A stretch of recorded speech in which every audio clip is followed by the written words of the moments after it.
Bonjour à tous. Oui, je pense qu'on m'entend. Merci de votre présence.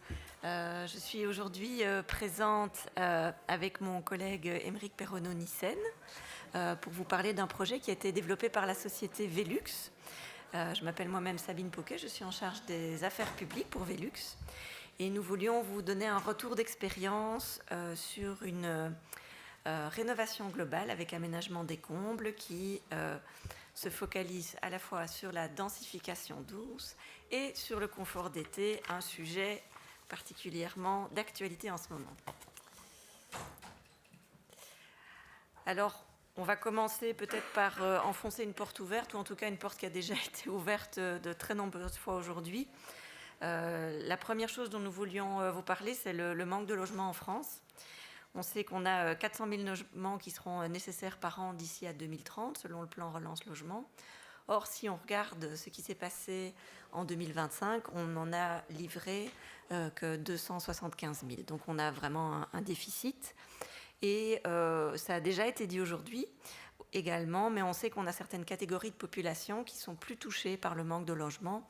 Par exemple, les 2,7 millions d'étudiants français disposent de moins de 400 000 logements étudiants. Donc on n'a que 12% des étudiants qui sont logés en logement dédié. Donc on voit qu'on a un défi à ce niveau-là. On doit pouvoir mettre à disposition plus de logements. Alors comment faire sans trop artificialiser, en densifiant de façon douce?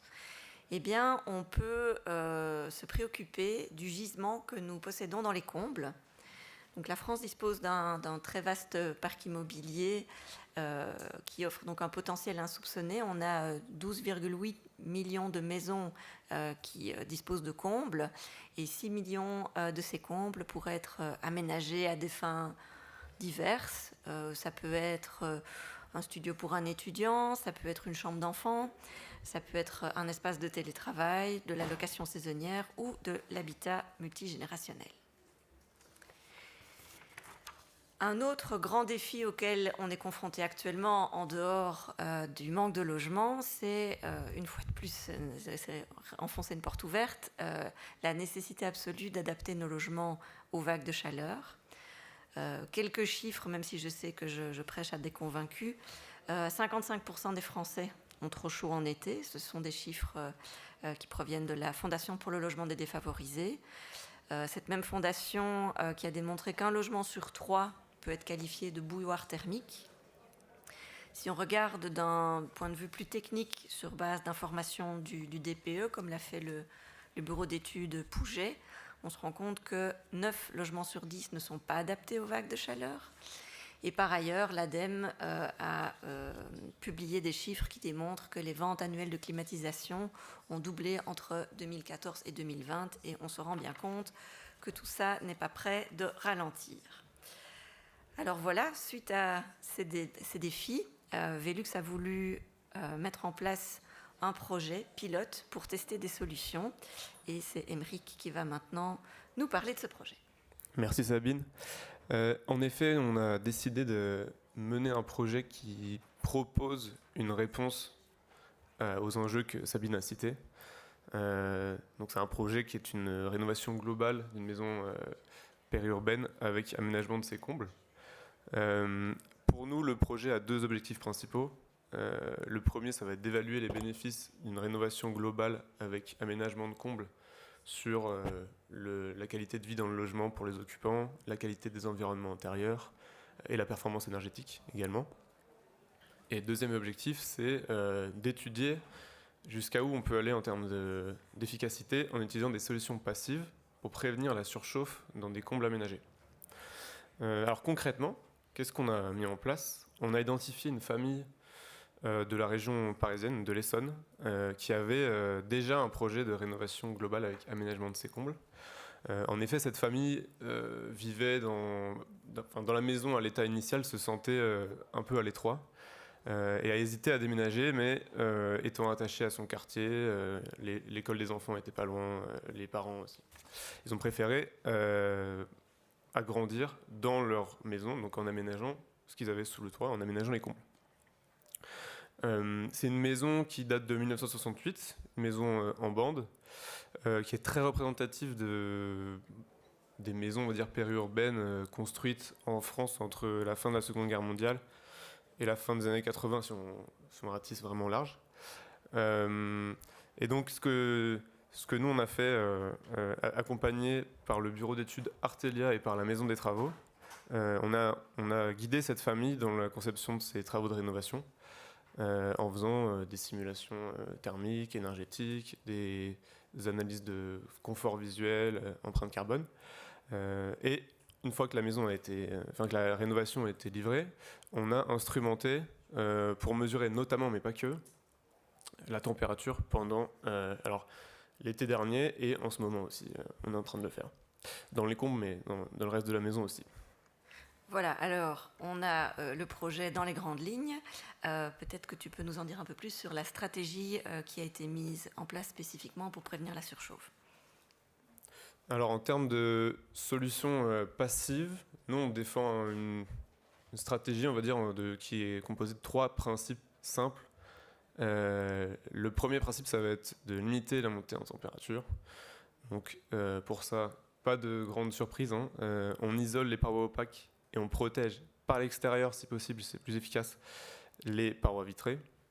Ça, le but, c'est de limiter le transfert de chaleur de l'extérieur vers l'intérieur du logement. Et plus on protège, plus on isole, plus on limite ce transfert et donc la montée en température à l'intérieur. Il y aura quand même un petit peu de chaleur qui va pouvoir passer. Donc, comment on gère cette chaleur qui va réussir à passer ces parois qui sont protégées ou isolées? Donc le deuxième principe, ça va être de retarder la montée en température, ou plutôt on entend parler beaucoup de déphasage en fait aujourd'hui, mais c'est la même chose. Donc là, le but, c'est de faire en sorte que le pic de chaleur à l'intérieur du logement arrive à un moment où il fait plus frais à l'extérieur qu'à l'intérieur, pour pouvoir évacuer ce pic de chaleur. Et donc pour faire ça, on va utiliser des matériaux qui sont en contact avec l'air intérieur. Des matériaux... alors, quand on est en rénovation, notamment dans le cas d'un comble, on n'a pas vraiment d'inertie qui est déjà là, parce que c'est du bois, c'est très léger, donc on va rajouter de l'inertie avec des matériaux d'habillage lourds et denses qui viennent en contact avec l'air intérieur. Et ce que cette inertie va permettre, c'est aussi donc, de retarder pour pouvoir évacuer quand il fait plus frais à l'extérieur, mais aussi de lisser le pic de chaleur, donc de faire en sorte qu'il soit moins intense, que ça monte moins haut en fait, tout simplement à l'intérieur du logement. Et ensuite, la troisième étape dont j'ai déjà un petit peu parlé, c'est en fait, d'évacuer cette chaleur avec en utilisant les ouvrants, donc fenêtres ou portes ou autres. Alors là, c'est très simple, tout le monde connaît ça. Il y a quand même quelque chose auquel il faut penser, c'est que la disposition des ouvrants les uns par rapport aux autres est très importante. On sait que si on ouvre des fenêtres même si on ouvre beaucoup de fenêtres qui sont sur la même façade, à la même hauteur, en fait, ça n'aura pas du tout la même efficacité pour renouveler l'air que si on ouvre des fenêtres qui sont les unes face aux autres, donc si on exploite l'effet traversant, ou si on ouvre des fenêtres qui sont à des hauteurs différentes du logement, donc on exploite l'effet cheminée ou tirage thermique si on veut faire un peu plus pro, quoi. Voilà. Et donc, par rapport à tout ça, il est quand même important de dire qu'on n'a pas travaillé uniquement sur les solutions Velux, mais que c'est vraiment une rénovation globale qui a été mise en place avec toute une série de mesures que tu vas nous expliquer. En effet, pour que la rénovation soit réellement performante et pour notamment vraiment adapter de façon efficace le logement aux fortes chaleurs, il ne faut pas uniquement traiter les fenêtres de toit, même si c'est très important, mais c'est un tout. Alors là, si on applique les principes que je viens d'énoncer, donc pour limiter la montée en température, on a... alors là, je vais me concentrer sur les combles, mais en fait, on a fait à peu près la même chose dans le reste du logement. Donc là, sur les combles, les parois, donc pour limiter la montée en température, les parois opaques, donc en l'occurrence les rampants, les pignons et les pieds droits, ont été isolés par l'extérieur surtout, avec un petit complément par l'intérieur.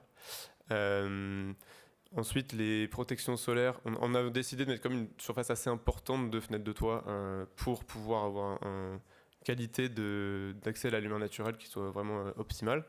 On a bien sûr protégé ces fenêtres de toit avec des protections solaires extérieures automatisées. Alors ça peut paraître être un détail, mais c'est important de dire que là, je ne l'ai pas dit pardon, tout à l'heure, c'est un espace l'espace qui a été créé dans les combles, c'est un espace qui est principalement dédié au télétravail.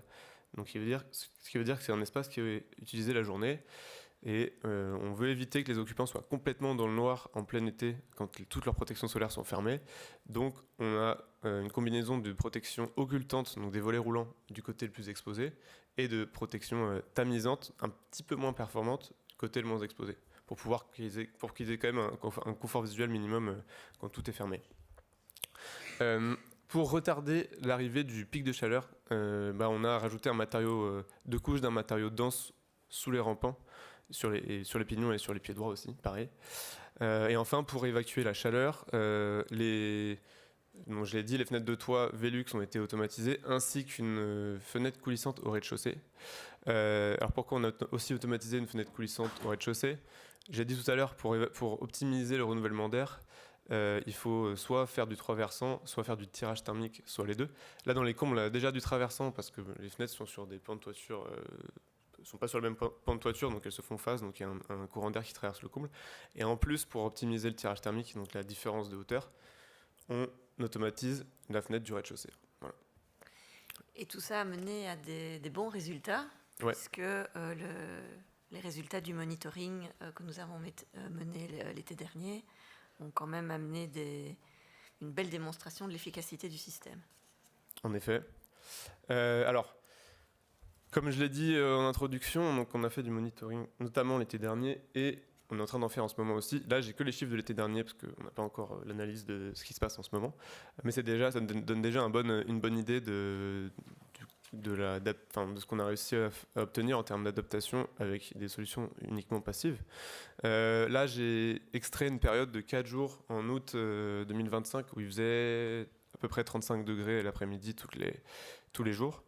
En moyenne, au moment où il fait le plus chaud à l'extérieur, dans le comble, on a 8 degrés de moins. Donc c'est quand même c'est une très grosse différence. Et la nuit, grâce à l'ouverture automatisée des fenêtres, on perd à peu près 3,5 degrés dans les combles. Voilà. Et on a aussi gagné, grâce à cette rénovation, de l'efficacité énergétique et de la surface. Oui, parce qu'en fait, la plupart des choses dont j'ai parlé, notamment isoler les parois opaques, évidemment, ça permet aussi d'améliorer la performance énergétique des logements. Et c'est pas que utile pour adapter aux fortes chaleurs. Donc là, on a, malgré quand même l'augmentation de la surface habitable, on est passé d'une classe F à une classe A du DPE. On a amélioré la performance énergétique de 66%. Et là, en surface, dans les combles, en surface utilisable, on a gagné 35 mètres carrés. Bon, en loi carrée, en surface habitable, c'est 10 mètres carrés parce qu'il y a une partie qui est sous 1,80 m, donc ça compte pas dans la surface habitable. Mais en fait, on peut tout à fait se servir des 35 mètres carrés pour mettre un bureau ou alors pour ranger des choses. Là, on n'a pas forcément besoin d'être debout, quoi. Voilà. Donc, des résultats globalement tout à fait intéressants, ouais. Satisfaisants. Alors, on n'aura pas le temps de rentrer dans tous les détails, mais on se tient à votre disposition peut-être après la présentation pour parler de tous les aspects autres qu'on a pris en compte dans cette rénovation, puisqu'il faut savoir qu'on a vraiment voulu faire une rénovation holistique, donc globale, qui prenne toute une série de paramètres en compte. Oui, alors notamment, nous on défend une vision de la rénovation qui vise à améliorer la qualité des environnements intérieurs au sens large. Confort thermique, accès à la lumière naturelle, qualité de l'air, acoustique aussi. Alors il y a un soin particulier qui a été apporté on a particulièrement pris en compte la lumière naturelle pour la conception de l'aménagement des combles. Et c'est pour ça qu'on a choisi d'avoir quand même une surface vitrée assez importante pour que les occupants puissent avoir un maximum de lumière naturelle qui peuvent quand même moduler avec les protections solaires pour pouvoir travailler, et pas que travailler d'ailleurs, parce qu'ils s'en servent aussi, ils servent de leur comble pour plein d'autres choses. Après, on a aussi essayé alors c'était moins structurant, mais on a essayé de privilégier quand on pouvait, quand la différence de coût n'était pas trop importante, des matériaux qui ont une empreinte carbone plus basse. On a bien sûr veillé à ce que la qualité de l'air s'améliore. Et voilà. Alors je vais pas rentrer dans les détails comme a dit Sabine, mais n'hésitez pas si vous voulez en savoir plus. On a plein de choses, plein de données sur ces choses-là. Et alors, ce qui est fantastique, c'est la perception de la famille qui habite cette maison. Donc, ce sont entre-temps devenus nos meilleurs ambassadeurs. Donc, voilà, nous, on a mesuré effectivement une moyenne de 8 degrés de différence en temps de canicule entre l'intérieur et l'extérieur. Mais c'est vrai que la mère de famille qui habite cette maison nous disait que pour elle, c'était 10 degrés. Elle pense aussi qu'elle fait plus d'économie d'énergie que ce qu'on a communiqué ici. Donc ça, on va continuer à suivre ça et à le monitorer de près. Par ailleurs, 2 choses qui sont aussi vraiment importantes. Elle nous expliquait que quand elle est dans l'escalier qui monte dans ses combles, elle a l'impression que la lumière est allumée. Et en fait, c'est juste la lumière naturelle. Donc ça lui donne une impression de confort et d'espace tout à fait différente.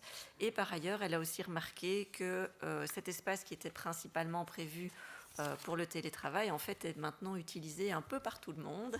Donc les enfants aiment aussi s'y retrouver pour jouer, puisque cet espace est particulièrement confortable. Alors si on revient peut-être, si on quitte ce projet spécifique et qu'on revient à une vision plus générale du parc, les bénéfices de l'aménagement et de la rénovation des combles sur l'ensemble du parc, en fait, sont nombreux et insoupçonnés. Donc, si on isolait les 2,4 millions de maisons à combles aménagées les plus énergivores, on pourrait potentiellement réaliser une économie d'énergie équivalente à la production annuelle de 4 réacteurs nucléaires. Donc, ce n'est pas rien. Ce sont des chiffres de Promotois que je cite ici. On a vu aussi, et c'est un point important pour la famille, l'aspect économique. Donc on a demandé à un expert immobilier d'évaluer la propriété avant et après travaux. Il considère que la maison a pris 60 000 € de valeur. Et par ailleurs, on a beaucoup parlé aujourd'hui de besoins de logement, de densification, mais aussi de problématiques en zone tendue. Et toujours selon Promotois, l'aménagement des combles représente un potentiel de création de surface habitable de plus de 85 millions de mètres carrés en zone tendue. Donc très certainement un gisement qui mérite qu'on s'y intéresse. Alors on voulait terminer cette présentation par quelques recommandations qui ne sont pas nécessairement des recommandations architecturales, mais plutôt des recommandations plus générales, qui sont en fait un retour de notre pratique de terrain également. Donc on a besoin d'avoir une réglementation qui nous permet de développer de beaux projets. Un des obstacles qu'on rencontre régulièrement malheureusement dans des projets, c'est la complexité des procédures d'urbanisme. Donc on a, comme l'expliquait une de mes collègues, une lasagne institutionnelle qui est très très difficile à comprendre et qui peut parfois être aussi peu prévisible en termes de rendu de décision, notamment sur les protections solaires. Donc effectivement, il y a des personnes qui voudraient placer des protections solaires mais qui n'ont pas l'occasion de le faire. On doit donc, selon nous, inclure la thématique de la surchauffe dans tous les dispositifs d'aide, y compris MaPrimeRénov' par geste. C'est important en termes aussi de communication publique et d'éducation de la population. Comme Émeric l'a dit, il faut prendre en compte tous les paramètres de la qualité des environnements intérieurs. Donc on a beaucoup parlé de lumière naturelle, de qualité de l'air, mais voilà, on peut parler aussi d'acoustique, etc. dans les projets de rénovation d'ampleur. Adapter les dispositifs d'aide existants à la réalité du parc. On sait qu'on a, par exemple, actuellement une prime MaPrimeRénov' geste simple pour le remplacement uniquement de simples vitrages. Il faut savoir qu'en maison individuelle, le simple vitrage ne représente plus que 6% du parc. Donc voilà, ce serait utile de se poser la question des vitrages anciens, double vitrage ancien peu performants. Et comme on l'a vu dans nos mesures, en fait, l'automatisation est vraiment utile. L'automatisation des solutions, notamment pour la fermeture des protections solaires ou pour l'ouverture des fenêtres de toit. Pourquoi ? Parce que quand on regarde à l'usage, la plupart d'entre nous agissent toujours quand il commence à avoir chaud, donc quand la température a déjà monté, ou n'ouvrent pas nécessairement les fenêtres au bon moment. J'ai encore pris une photo ce matin, on voyait à travers une vitre de la grande salle, une maison, enfin un appartement en face où à 11h30, la fenêtre de toit était grande ouverte. Ce n'est pas le meilleur moment, 11h30, quand il fait 36 degrés, pour ouvrir une fenêtre, ce serait beaucoup mieux en soirée. Donc on a vraiment à gagner pour optimiser l'usage de ces solutions. Je vous remercie.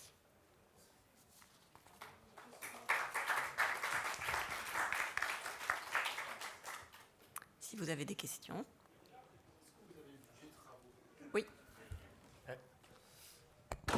en tout, on est aux alentours de 200 000 euros. Oui, c'est conséquent. Après, alors, les 200 000 euros incluent là des travaux qui sont un peu spécifiques à ce projet, notamment sur l'aménagement des combles. Bon, ça, on n'en parle pas trop, mais c'était pas des combles aménageables, c'était des combles perdus. Donc, il a fallu surélever et renforcer. Ça, c'est un peu spécifique. On devait trouver un projet. C'était pas idéal, mais on a quand même voulu le faire comme ça.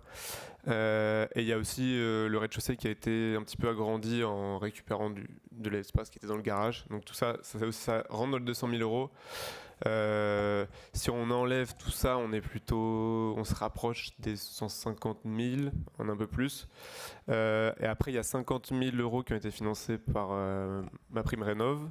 50 000 euros d'éco-PTZ. Non, pardon, il y a en tout 50 000 euros de subvention et 50 000 euros d'éco-PTZ, un prêt à taux zéro. Voilà. Mais oui, c'est sûr que c'est conséquent. Après, là, on a vraiment voulu, dans les combles, on a vraiment voulu maximiser le confort et la performance. On peut aussi, je pense, avoir des bons résultats en allant un petit peu moins loin dans la performance, quoi. Voilà.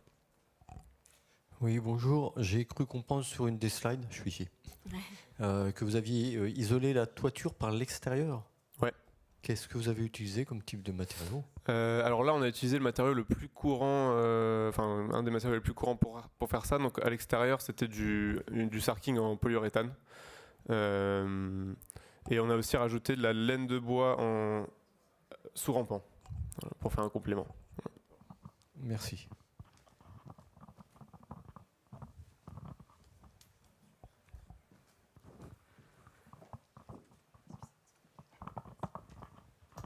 Peut-être juste un mot pour saluer mes amis de chez Velux. Christian Marquis, je dirige Comble dans France. On est un gros consommateur de vos fenêtres de toit qui sont d'excellentes performances. Vous faites bien. En UW et en SW, je les promeux régulièrement et vous m'avez invité au sommet mondial que vous avez tenu il y a 2 ans en fait, en tant que représentant des clients français. C'était très intéressant. Juste apporter un témoignage en contrepoint. D'abord, oui, on peut être en comble perdu, mais c'est pas forcément la peine de faire une surélévation. Le métier de Comble dans France est d'aménager des combles perdus en fait en eux-mêmes, mais s'il n'y a pas assez de hauteur, évidemment, on remonte et on fait une surélévation, bien évidemment. Mais en Normandie, par exemple, on fait 100% sans surélévation. Et puis ensuite, effectivement, sur l'isolation, alors un élément vraiment fondamental, ce sont vos volets roulants et les stores extérieurs, ça, qui ont une efficacité redoutable, en fait, pour empêcher les douches de chaleur qu'on sent sous les fenêtres de toit. Et puis en isolation, nous avons développé depuis 2019, en fait, une isolation en laine de bois, vraiment en laine de bois de chez Steico, en fait, le Steico Flex 36. L'isolation l'hiver est de performance parfaitement identique à une laine de verre lambda de 35. Par contre, l'été, en déphasage thermique, maintenant, on a des dizaines et des dizaines de réalisations et c'est tout à fait remarquable. Donc ça, il faut vraiment absolument promouvoir un produit tel que celui-ci, qui en plus a des petits côtés environnementaux qui sont sympas. Voilà. Merci pour le témoignage et les gentils mots sur notre produit. Oui, alors sur le comble, c'est vrai que c'est pas. Là, j'ai dit que on a dû surélever. C'est vrai qu'il y a des combles perdus qui sont suffisamment hauts, mais là, c'était vraiment bas de plafond. Et en plus, pas assez. Il fallait renforcer aussi, parce qu'il y avait des problèmes de stabilité pour le plancher et autres. Et après, oui, alors sur l'isolation, non, on ne veut pas promouvoir un type d'isolant plutôt qu'un autre.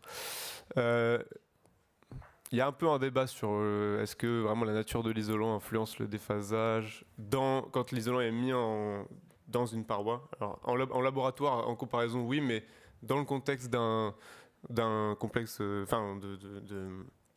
complexe d'isolation avec de l'habillage et tout ça, au final, il y a pas mal d'études qui montrent que la différence est assez négligeable, mais après nous voilà, c'est aussi pour des raisons de coût, des raisons de performance.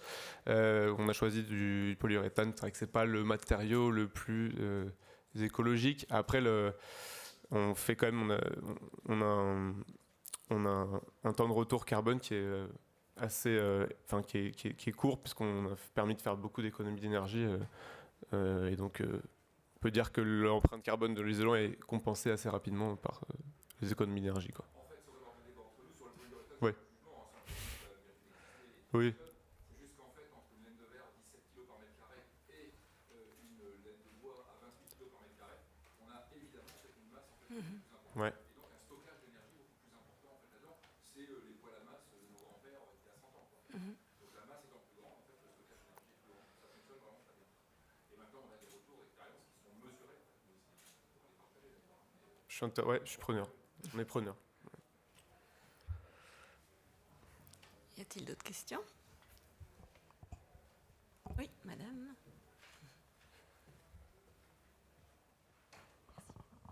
Oui, bonjour. J'ai entendu cette expérience et je suis tout à fait intéressée par le côté passif de la ventilation pour des raisons qui sont... Voilà, je me demandais si ces expériences pourraient être tentées sur du bâti ancien où, comme vous le savez aussi bien que moi, vous n'aurez pas toute la latitude que vous avez été là. Et mon cheval de bataille, c'est un peu les combles du bâti ancien et laissons tranquilles les étages courants. Travaillons sur les combles. Et voilà, je trouve que ce serait intéressant de développer votre expérience sur du bâti patrimonial, étant entendu qu'effectivement, vous n'aurez pas 8 ou 10 degrés d'écart, mais déjà, ce serait intéressant de savoir combien on a.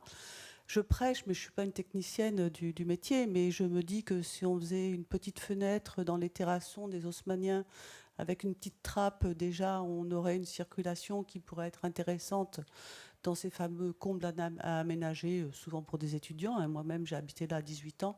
Donc voilà, c'est une question ouverte. Alors c'est un sujet qui nous intéresse beaucoup. Il y avait bien Vivre sous les toits, vous avez certainement entendu parler de ce colloque récent. Oui, on y était. Donc voilà, moi je suis prête à reparler de ça avec vous. Oui, mais avec plaisir. Donc non seulement le sujet nous intéresse beaucoup, mais par ailleurs, on a aussi toute une série de solutions qui peuvent être proposées spécifiquement pour les bâtiments patrimoniaux. Donc on a récemment publié un book patrimoine qui reprend ces différentes solutions avec des produits à une esthétique spécifique et différentes recommandations. D'ailleurs, ma collègue Manon qui est derrière vous et qui est urbaniste se fera un plaisir de peut-être vous en faire envoyer un. Donc voilà, c'est clair que la question du patrimoine nous intéresse beaucoup.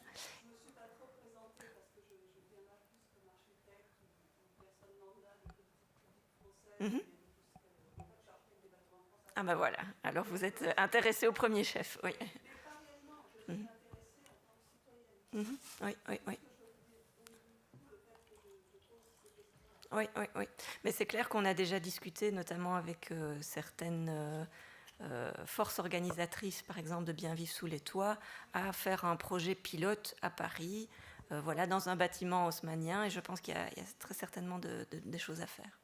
Et nous investissons beaucoup dans la recherche et l'innovation, donc on serait heureux de le faire.